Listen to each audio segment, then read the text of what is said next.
አሜሪካ፣ ሜክሲኮና ካናዳ በጣምራ የሚያዘጋጁት የ2026ቱ የዓለም ዋንጫ በታሪክ ለመጀመሪያ ጊዜ በሶስት ሀገራት አስተናጋጅነት እየተካሄደ ይገኛል።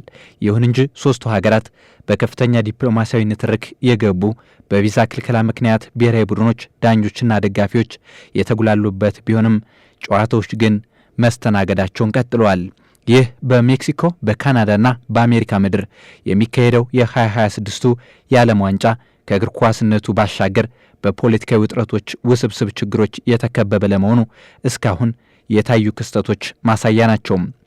የአሜሪካው ፕሬዝዳንት ዶናልድ ትራምፕ ሀገራቸው በአህጉሪቱ ያላትን የበላይነት በግልጽ አሳያለሁ ማለታቸው ከጎረቤቶቻቸው ካናዳና ሜክሲኮ ጋር ያለው ግንኙነት ይበልጥ እንዲሻከር አድርጎታል። በተለይም በንግድ ታሪፍና በድንበር ቁጥጥር ረገድ የተወሰዱት እርምጃዎች ከዚህ በተጨማሪ ካናዳ የአሜሪካ 51ኛ ግዛት እናደርጋታለን የሚለው ንግግራቸው በሀገራቱ መካከል የነበረውን የቆየ ትብብር ጥያቄ ውስጥ ከቶታል። በሌላ በኩል የአሜሪካ ጥብቅ የኢሚግሬሽን ቁጥጥር በሶስቱ ሀገራት መካከል ለሚንቀሳቀሱ ተመልካቾች ከፍተኛ የጉዞ እንግልት ፈጥሯል። ይህም ቀደም ሲል የነበረው ዲፕሎማሲያዊ ውጥረት ይበልጥ ሊያበብሰው እንደሚችል ተገምቷል። የዓለም ዋንጫ ገና ሳይጀመር ትልቅ ማነጋገሪያ የሆነው የሶማሊያዊ ዳኛ ኦማር ኦርታን ጉዳይ ለዚህ ስፖርታዊ ውጥረት በአብነት የሚጠቀስ እውነት ነው። ኦርታን በዓለም ዋንጫ ላይ እንዲዳኝ በፊፋ ተመርጦ የነበረ ቢሆንም አሜሪካ በሀገራቱ የኢሚግሬሽን ምክንያት ቪዛ በመከልከሏም የዓለም ዋንጫ የመምራት ህልሙ ተሰናክሏል።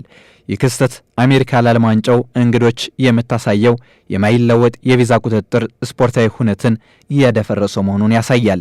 ምንም እንኳን ፊፋ ለዳኘው ሙሉ $300,000 የውድድር ክፍያውን ለመክፈል ቢስማማም ይህ ውሳኔ ግን የቪዛ ችግሩን መፍታት አለመቻሉን ያሳያል።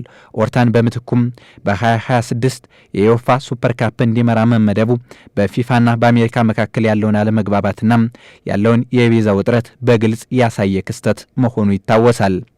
የኢራን ብሔራዊ ቡድንም የዚህ ፖለቲካዊ ውጥረት ሰለባ ሆኗል። በሀገራቱ ባለው ፖለቲካዊ አለመረጋጋትና በዓለም አቀፍ ደረጃ ባለው የዲፕሎማሲ ግጭት ምክንያት የኢራን ተጫዋቾች ከሜዳ ውጭ በሆነ ፖለቲካዊ ጉዳዮች ከፍተኛ ጫና እያጋጠማቸው ነበር። ይህ ሁኔታ የደጋፊዎችን ደስታ ከማደብዘዙም በላይ ስፖርቱ ከፖለቲካ ጋር ተደባልቆ ለተጫዋቾች እንግልት ምክንያት ሆኖ ቆይቷል። ሆኖም ግን በፓኪስታን አደራዳሪነት አሜሪካና ኢራን ስምምነት ላይ ከደረሱ በኋላ የኢራን ብሔራዊ እግር ኳስ ቡድን ለዓለም ዋንጫ ውድድር አሜሪካ ገብቷል። በኢራንና በአሜሪካ መካከል ያለው ጦርነትን ለማስቆም የስምምነት ውል እንደታወጀ ቡድኑ በሎስ አንጀለስ አርፏል። ይህ በአሜሪካና በኢራን መካከል ያለው ጦርነትን ለማስቆም የተደረገው ስምምነት የኢራን ቡድን ከኒውዚላንድ ጋር በሎስ አንጀለስ የመክፈቻውን የዓለም ዋንጫ ጨዋታ ከመጀመሩ አንድ ቀን ቀደም ብሎ የተሰማ ነው። ይህ ስምምነት ተጨማሪ ስጋት በማቃለል በቡድኑ ዙሪያ ያለውን ውዝግብ ለማስወገድ ያግዛል። የኢራን ብሔራዊ ቡድን አጥቂ ማህዲ ታርሜ እንደተናገረው ቡድኑ ከመጣበት ጊዜ ጀምሮ ያለው ውጥረት ውድድሩን ሸፍኖታል፣ ዝግጅቱንም ተስተጓጉሏል። ቡድኑ የቪዛ ችግር አጋጥሞ ስለነበር የዓለም ዋንጫውን ካምፕ ወደ ሜክሲኮ ለማዛወር ተገዶ እንደነበረ ተናግሯል። የፓኪስታን ጠቅላይ ሚኒስትር ሻህባዝ ሻሪፍ በዩናይትድ ስቴትስና በኢራን መካከል ሊባኖስን ጨምሮ በሁሉም ረገድ ወታደራዊ እንቅስቃሴዎችን የሚያቆም የሰላም ስምምነት መደረሱን ተናግረዋል። ስምምነቱ አረብ ዕለት በስዊዘርላንድ ውስጥ በይፋ እንደሚፈረምም ጠቅላይ ሚኒስትሩ ገልጸዋል። ከሁለቱ ሀገራት ስምምነት በኋላም በመጠኑም ቢሆን ችግሩ የተቀረፈ ይመስላል። ሌላኛው የዘንድሮ የዓለም ዋንጫ ትልቅ ውዝግብ የኡራጓይ ብሔራዊ ቡድን ከፊፋ ጋር የገባበት ግጭት ነው። ኡራጓይ እግር ኳስ ማህበር በፊፋ ላይ ይፋዊ ቅሬታ ያቀረበው በከፍተኛ የጉዞ ጫና ምክንያት ነው። ኡራጓይ በምድብ ጨዋታዎች ብቻ በሶስቱ ማስተናጋጅ ሀገራት ማለትም በሜክሲኮ፣ በካናዳና በአሜሪካ እንድትጫወት የተገደደች ብቸኛ ሀገር በመሆኗም ተጫዋቾች ከ10,000 ማይል በላይ እንዲጓዙ ተደርገዋል። ይህ በተጫዋቾቹ ብቃት ላይ ተጽዕኖ ያሳድራል በሚል ኡራጓይ ፊፋን በከፍተኛ ሁኔታ እየወቀሰች ትገኛለች። በሶስቱ አስተናጋጅ ሀገራት መካከል ያለው ግንኙነትም ቢሆን በስምምነት ለብቻ የተመሰረተ አይደለም። አሜሪካ አብዛኞቹን ውሳኔዎችና ጨዋታዎች የመቆጣጠር ፍላጎቷም በሜክሲኮና በካናዳ በኩል ቅሬታዎች እየተፈጠሩ ይገኛሉ። ከዚህ በተጨማሪም የትኬት ዋጋ በከፍተኛ ሁኔታ መናር፣ በሀገራቱ መካከል ያለው ሰፊ ርቀት ለደጋፊዎች ከፍተኛ የኢኮኖሚ ጫና ፈጥሯል።